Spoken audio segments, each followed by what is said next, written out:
Queridos irmãos, é um prazer falar a vocês. Hoje nós estaremos tratando de um livro que particularmente a mim é muito querido, que é o livro de Jó. O livro de Jó me é querido por conta de múltiplos fatores.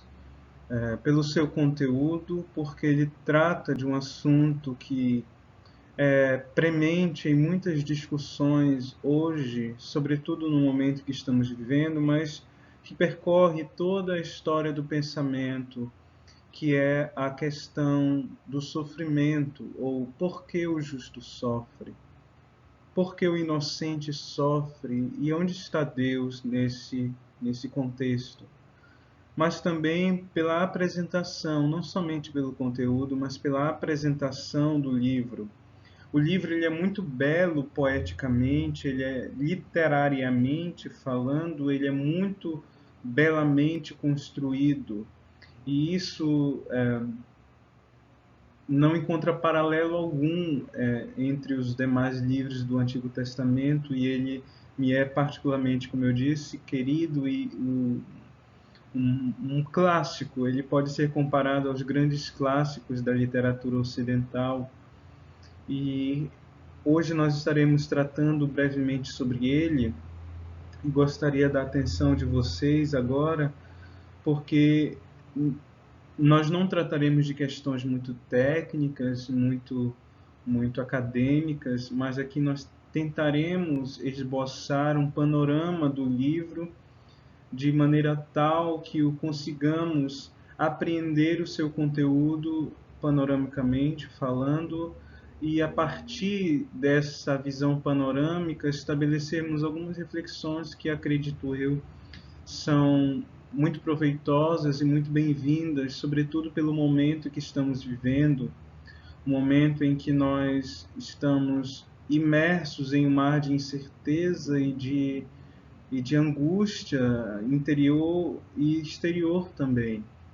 Nós vivemos em um tempo muito difícil, isso aqui falando como humanidade, como ser humanos, nós estamos vivendo em um tempo difícil e nós necessitamos da resposta que o livro de Jó nos dá ao sofrimento e a por que o justo ou por que o inocente sofre.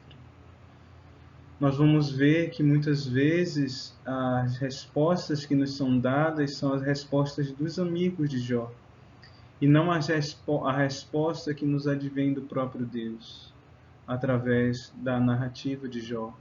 Então vamos nos debruçar rapidamente, em alguns minutos, sobre este livro. Convido você a tê-lo em suas mãos e vamos iniciar a nossa caminhada. Com uma introdução breve, podemos dizer algumas coisas. Em primeiro lugar, que o movimento sapiencial, que se caracteriza pela busca da sabedoria, pela ênfase na sabedoria, por isso sapiência, tem a sua obra-prima no livro de Jó. O movimento sapiencial é aquele que engloba o livro dos Provérbios de Salomão, atribuídos a Salomão, obviamente. Engloba também alguns salmos, engloba alguns poemas, engloba livros também chamados pelos protestantes apócrifos e pelos católicos romanos de deuterocanônicos, como, por exemplo, o livro Sabedoria de Salomão, como também o livro Eclesiástico. E nós temos também ainda no cânon protestante católico romano o livro de Eclesiastes ou Kohelet, que é um texto muito profundo, muito bem também construído, muito rico naquilo que ele traz. Então, todos esses livros, eles se tratam de livros sapienciais, sejam eles livros ou poemas incluídos em seções maiores, como alguns salmos. E sua ênfase está na sabedoria, no modo como se deve viver e enfrentar a realidade. E tem a sua obra-prima no livro de Jó. O livro de Jó é a obra-prima desse movimento, que começou com a organização dos provérbios. Ele se encontra na terceira parte da tripla divisão da Bíblia hebraica. Já falamos diversas vezes sobre essa tripla divisão: Torá, Neviim e Ketuvim. A lei, os profetas e os escritos. E o livro de Jó se encontra nessa terceira parte, os escritos. Possui seus primeiros 2 capítulos, o prólogo, e a parte final de seu último capítulo, o seu epílogo, em prosa. Os primeiros 2 capítulos e a parte final do último capítulo, ele está em prosa, em narrativa prosaica, sendo que o corpo do livro, as demais partes do livro, está escrita em uma poética de altíssimo nível literário.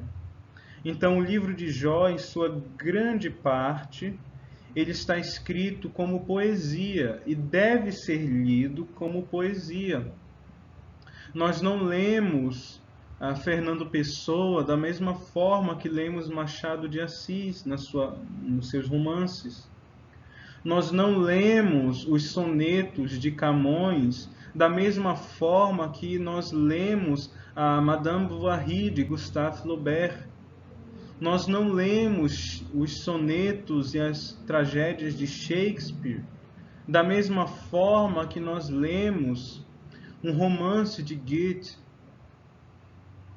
Nós temos que nos atentar para as formas literárias presentes no texto e aí então nós estabelecermos a nossa leitura. Nós temos que ler o texto a partir da sua forma literária. Se ele é narrativa, se ele está em prosa, eu tenho que lê-lo como prosa, como narrativa. No entanto, se ele está em poesia, eu tenho que atentar para formas poéticas, comparações, metáforas, para o arranjo formal do texto, e tudo isso vai exigir de nós muita atenção na leitura do texto. Então podemos introduzir finalmente aqui a questão da formação e conteúdo do livro de Jó. Após o prólogo, como disse, capítulo 1 e 2, que são escritos em prosa, em que somos apresentados a Jó e a seu sofrimento, a disputa entre Deus e Satã no céu, e aos 3 amigos de Jó, Elifaz, Baldad e Sofar. As transliterações dos nomes são conforme a tradução da Bíblia de Jerusalém aqui. Então, após esse prólogo, abre-se um diálogo poético que forma o corpo do livro. Esse prólogo, nós somos apresentados a Jó como um homem justo, morador de Uz, provavelmente a região do Iraque, no Mediterrâneo, e a disputa entre Deus e Satã no céu. Havia uma reunião entre os filhos de Deus e entre eles estava Satanás, estava o diabo. Satanás, o adversário, literalmente em hebraico. E lá ele diz, o Senhor pergunta a Satanás, que fazes tu? E Satanás responde, venho de rodear a terra. E o Senhor Deus logo responde, logo indaga a Satanás, viste meu servo Jó? E ali nós temos a famosa disputa em que Satanás diz a Deus, ele só te serve porque ele possui bens. Então o Senhor Deus diz, então toma-lhe os bens, só não toca nele. Então nós temos a apresentação de todo o sofrimento de Jó. Ele perde todos os seus bens, todas as cabeças de gado e de ovelhas que ele dispunha, que nós somos apresentados a Jó, com Jó sendo um grande proprietário de terra oriental, obviamente, então um rico, um grande aristocrata daquela sociedade, e ele perde todos os seus bens, e depois ele perde todos os seus filhos, e depois ele é acometido de graves doenças na sua pele. Nós somos informados que ele possui uma espécie de lepra, mas não sabemos a exata natureza da sua doença. E nós finalizamos o primeiro capítulo na afirmação de que o Senhor deu, o Senhor tirou, no saí do ventre da minha mãe, no entrei no ventre e saí do ventre da minha mãe. E então ele permanece fiel nesses primeiros 2 capítulos. E nós somos também apresentados aos 3 amigos dele, Elifaz, Baldade e Sofar. Após isso, abre-se um diálogo poético que forma o corpo do livro, a partir do capítulo 3 até o final do capítulo 42. Primeiramente, conversa entre 4 pessoas, Jó e seus 3 amigos. Esses capítulos eles estão divididos em 3 ciclos de discursos. Capítulo 3 ao 14, capítulo 15 ao 21 e capítulo 22 ao 27. Jó e seus amigos contrapõem as suas concepções sobre a justiça divina e as causas do sofrimento presente de Jó. Esses capítulos poéticos são fabulosos, são maravilhosos, porque cada um deles estabelece percepções e concepções sobre a justiça divina, mas também concepções sobre a natureza do sofrimento e as causas do sofrimento. O interessante é que as perspectivas dos amigos de Jó são muitas vezes as nossas perspectivas sobre o sofrimento. Nós iremos ver quais perspectivas são. Podemos prosseguir. Embora com intensidades distintas, os 3 amigos de Jó defendem a tese tradicional das retribuições terrestres, que é: ora, se Jó sofre, é porque pecou. Pode não parecer justo aos olhos do próprio Jó, mas é o de Deus. Então eles têm uma tese muito simples. Só sofre aquele que peca. Se ele está sofrendo, é porque pecou. Ele deve, portanto, se arrepender. Deus é justo. Embora não pareça aos olhos de Jó, mas deve haver algum pecado escondido em Jó. Diante dos protestos de inocência por parte de Jó, eles, os amigos de Jó, só sabem radicalizar as suas posições. Então, teoricamente, eles estão muito tranquilos. Afinal, eles não perderam seus bens. Afinal, eles não perderam a sua saúde, eles não perderam os seus filhos. Então, eles têm uma ideia muito simples do sofrimento. Caro amigo, você só está sofrendo porque você pecou. Só está sendo objeto da justiça de Deus. Então não há por que você se lamuriar, você chorar, você se espernear, porque você está só sendo objeto da justiça divina. É muito fácil as pessoas olharem para o sofrimento alheio, sentadas em seu sofá de casa, assistindo Netflix, mexendo no Instagram, com a sua vida muito bem ordenada, cheia de estoque de comidas na sua geladeira. É muito fácil olhar para o sofrimento alheio de uma posição de conforto. É muito fácil estabelecer teses sobre a natureza do sofrimento sentado no seu sofá.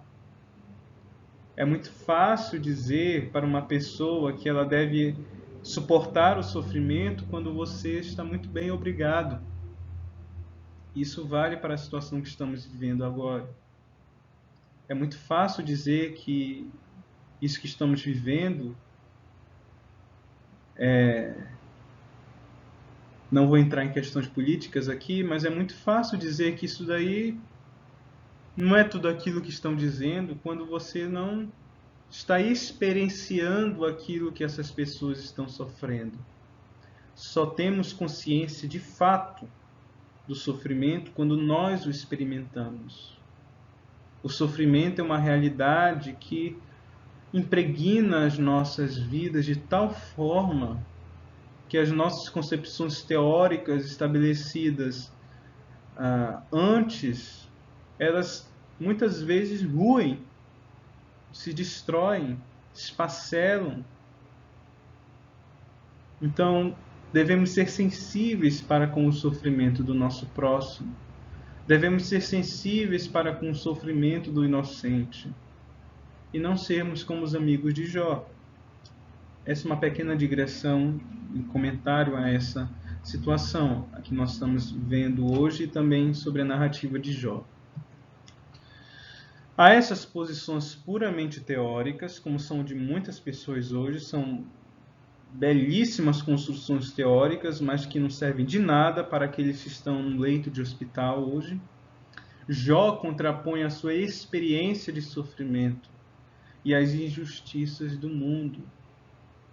Como escreveu Goethe, Johann Wolfgang von Goethe, no século XVIII para o XIX, em sua obra magna, o Fausto, cinza, caro amigo, é toda teoria, verde, a árvore áurea da vida.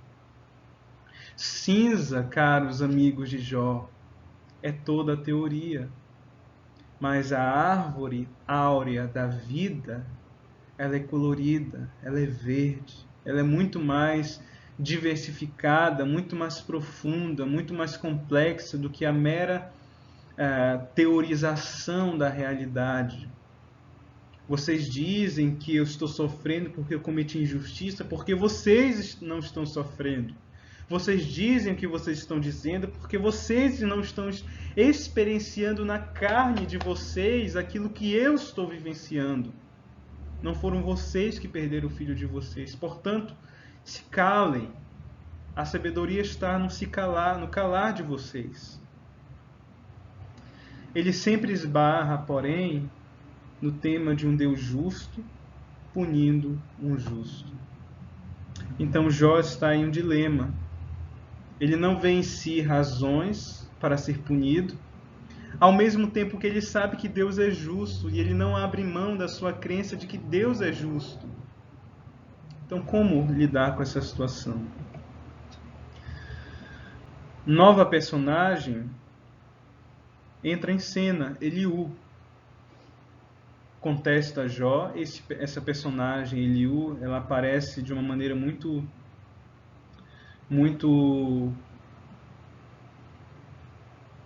pouco convencional na narrativa. Nós não sabemos de onde surge esse Eliú, mas ele aparece como um motivo narrativo aqui. E ele contesta Jó e seus amigos, a posição deles, com grande eloquência, que vai dos capítulos 32 a 37. Eliú procura justificar a maneira de agir de Deus e, de certa forma, prepara o discurso que Deus proferirá logo em seguida. Deus, Elohim, entra em cena e busca responder, entre aspas, às indagações de Jó. E ele responde, abre aspas, do meio da tempestade, à semelhança das teofanias, das aparições de Deus no Antigo Testamento. Mas ele não responde Jó no sentido de por que isso acontece, Deus responde. Isso acontece porque isso. Não.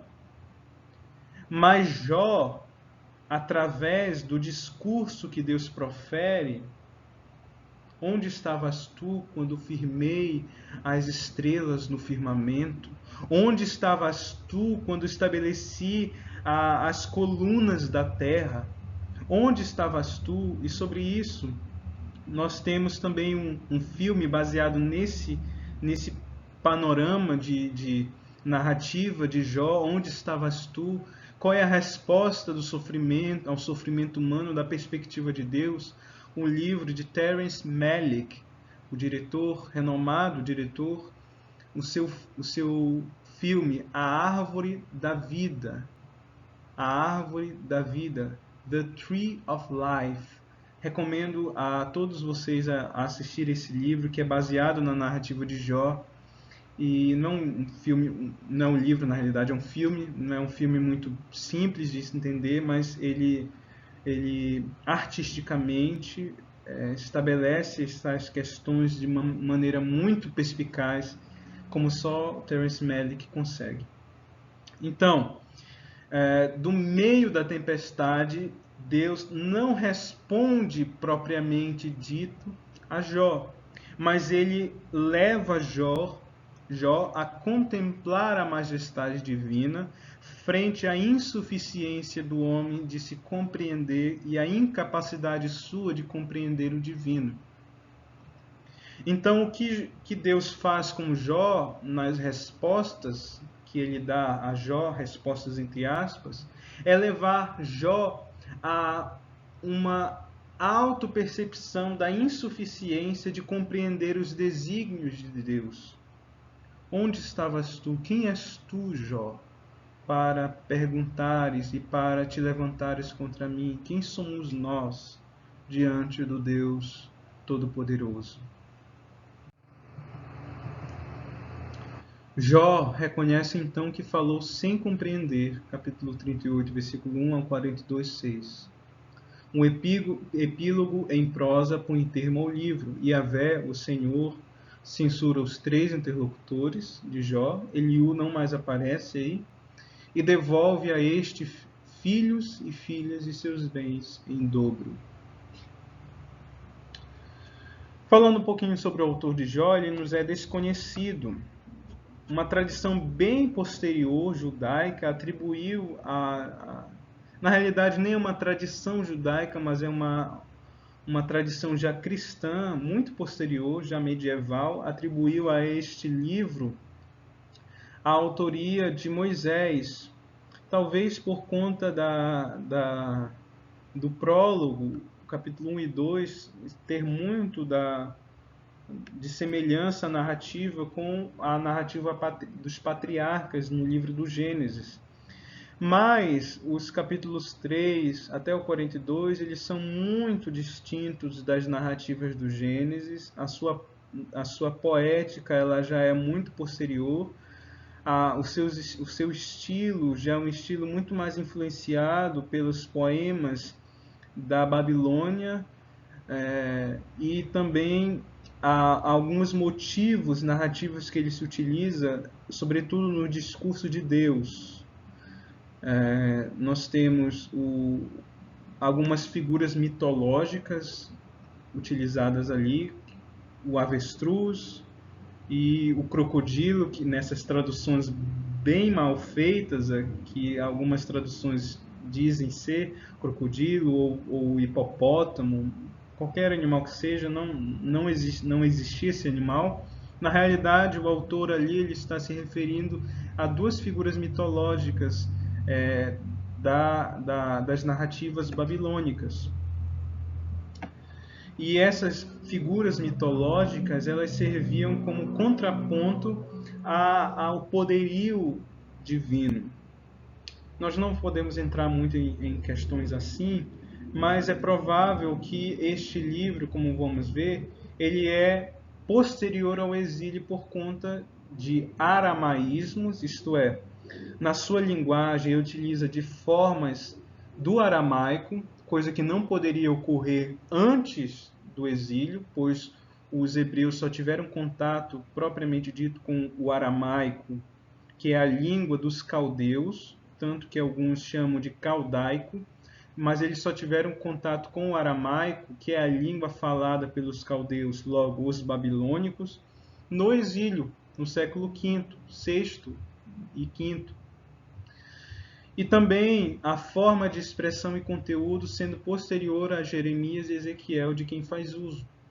Então é provável que este livro, cujo autor nos é desconhecido, não podemos dizer que foi Moisés, e nem que ele é anterior ao exílio, mas é provável que seja por volta do século V, século IV, não temos como datar esse livro com nenhuma exatidão.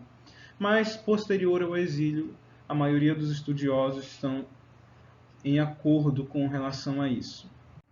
Prosseguindo, podemos passar, enfim, a nossa sessão final, já caminhando para o fim, e fazer, a partir daquilo que nos foi trazido aqui, ao fazermos algumas reflexões, estabelecermos algumas reflexões para o nosso tempo.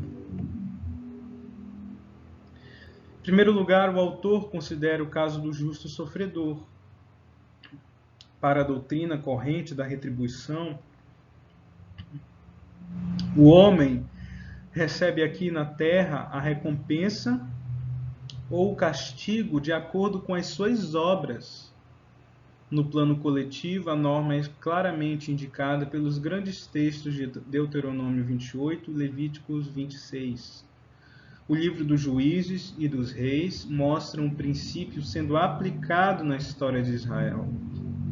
Então, essa doutrina dizia o seguinte: se você fizer o bem, você vai receber o bem. Se você fizer o mal, você vai receber o mal. Neste tempo, nesta terra, nesta presente situação. Contra essa posição, sustentada pelos três amigos e parcialmente, não de maneira completa, mas é parcialmente também sustentada por Eliú, Jó se levanta e proclama a sua inocência e espera a recompensa ainda no presente. Então, Jó, mesmo que se revolte contra essa concepção tradicional, me parece que ele ainda espera uma recompensa no presente. Ele luta desesperadamente para encontrar Deus que se esquiva e em cuja bondade continua crendo. Jó nunca deixa de confiar na bondade de Deus e na justiça de Deus. Mas mesmo assim, ele não se vê como objeto justo da mão de Deus. Então ele se vê completamente desalentado, desestruturado, psicologicamente, emocionalmente, espiritualmente. É um homem em sofrimento, como eu e você já passamos por situações assim, em menor grau, claro, ao de Jó. Quando Deus intervém, no entanto, é para revelar, e aqui vem a resposta do livro de Jó, é para revelar a transcendência do ser de Deus e de seus desígnios e reduzir Jó ao silêncio. Esta é a mensagem religiosa do livro. Que mensagem é a mensagem do livro de Jó? O homem deve persistir em fé, mesmo quando seu espírito não encontra sossego. O homem deve persistir em fé, mesmo quando seu espírito não encontra sossego. Nós devemos olhar para o livro de Jó como uma resposta ao nosso sofrimento presente, à nossa situação presente, no sentido de que o justo sofre, o inocente sofre. Não devemos negar isso. Mas Deus não está alheio ao sofrimento humano. Mas Deus não está alheio, mas Ele também não está para nós como um igual. Nós devemos lembrar que Deus é Deus. Ele está acima de nós, acima das nossas percepções, acima da nossa visão diminuta do sofrimento, e seus desígnios transcendem muito a nossa compreensão. Devemos lembrar que Deus é Deus, e em todas as ocasiões Ele permanece sendo Deus. No entanto, para aclarar essa mensagem, devemos ir mais à frente daquilo que Jó nos dá a conhecer e vislumbrar as revelações do Novo Testamento, que só aprofundam aquilo que já nos dá a conhecer o livro de Jó, que nos dão a certeza de que o valor do sofrimento humano não está no sofrimento em si, mas está na inclusão desses sofrimentos no sofrimento do Cristo, que é justo e também sofredor. Então, de certa forma, Jó é um tipo, é uma imagem, mesmo que borrada, esboçada somente, é uma imagem do Cristo, que também é justo e também sofre. Mas é no sofrimento que nós podemos vislumbrar e conhecer o Deus que se manifesta no meio da tempestade. E lembrar que os sofrimentos do tempo presente não têm comparação com a glória que há de revelar-se em nós. Então, queridos, o que podemos depreender do livro de Jó e da sua leitura é que reflexões puramente teóricas e retributivas do sofrimento não cabem para aquele que está sofrendo. Dizer que aquele que sofre está sofrendo porque pecou, porque errou, ou simplesmente porque ele merece, ou dizer que o sofrimento dele não é tão grande quanto ele pensa, não é uma posição cristã. Nós devemos olhar para o sofrimento do nosso próximo com compaixão, com compassio, como diziam os latinos, com compaixão, com paixão, com o sofrimento que ele sofre. Devemos, portanto, nos aliar ao sofrimento dele e dizer: eu sei que você está sofrendo, eu sei que não é fácil, mas eu quero sofrer junto com você, porque eu sei que esse momento é difícil, sim, mas devemos vislumbrar que no meio desse sofrimento, que no meio da tempestade, podemos vislumbrar a majestade do Deus soberano nos falando do meio da tempestade. E dizer como Jó no final: eu te conhecia só de ouvir falar, mas agora meus olhos te veem. O sofrimento, queridos irmãos, queridas irmãs, todos aqueles que me ouvem, ele não é um impeditivo de Deus agir. O sofrimento, antes de tudo, ele é a tempestade da qual, ou a partir da qual, nós ouvimos a voz de Deus. Em um momento como o nosso, portanto, devemos nos lembrar que Deus ainda fala no meio da tempestade. Devemos nos lembrar que Deus ainda nos chama no meio do fogo. Devemos nos lembrar que Deus ainda permanece sendo Deus de Jó. E devemos nos lembrar que o sofrimento humano é real, que as dores são reais, que a morte é real, mas que o sofrimento não tem a última palavra para nossas vidas. Que a morte não tem a última palavra, mas que Deus, que triunfou por meio do sofrimento através do Cristo sofredor, permanece e continua estendendo a mão para o inocente que sofre ainda hoje. Permanece e continua estendendo a mão para aquele que sofre em uma cama ainda hoje.